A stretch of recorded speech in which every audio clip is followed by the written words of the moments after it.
போதுண்ணா, இதுக்கு மேல ஃப்ரெண்ட்ஸ் வேணாம், ஃப்ரெண்ட்ஷிப் வேணாம். அப்படி சொல்லாதடா. ஃப்ரெண்ட்ஸ் எல்லாருக்கும் தேவை. அவங்களால ஜெயிலுக்கு வந்தோம், இவ்வளவு பிரச்சனைகளை பார்த்தோம், இன்னும் ஃப்ரெண்ட்ஸ் வேணும்னா என்னண்ணா? டேய், என் ஃப்ரெண்ட்ஸால எனக்கு நிறைய ப்ராப்ளம் வந்துச்சு. ஆனா அவனுங்க என்ன எப்பவுமே என் ப்ராப்ளம்ஸோட தனியா விட்டதில்லை. அவனுங்க எக்ஸிகியூஷன் வேணா பேடா இருக்கலாம், ஆனா அவனுங்க இன்டென்ஷன் எப்பவுமே ரைட். ஒண்ணு மட்டும் ஞாபகம் வச்சுக்கோங்கடா, நீ லைஃப்ல ஜெயிக்கிறியோ தோக்குறியோ, இந்த 4 ஃப்ரெண்ட்ஸ் மட்டும் இல்லைன்னு வை, உன் லைஃப்ல கிக். உனக்கு லைஃபே இருக்காதுடா.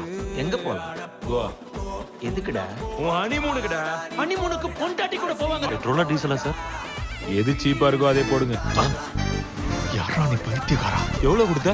50,000 உன் கார்டு தான். 50,000 எதுக்குடா கொடுத்த? அவன் சந்தோஷம் தானடா நமக்கு முக்கியம். 10,000 சொல்லியிருந்தா கூட பரவாயில்ல, பேசுறதுக்கு 50,000 ஓவரா? 10,000 50,000 நான் அப்பவே நினைச்சேன். இவ்வளவு அழகான பொண்ணு இப்படி ஏய், நடக்குதானே?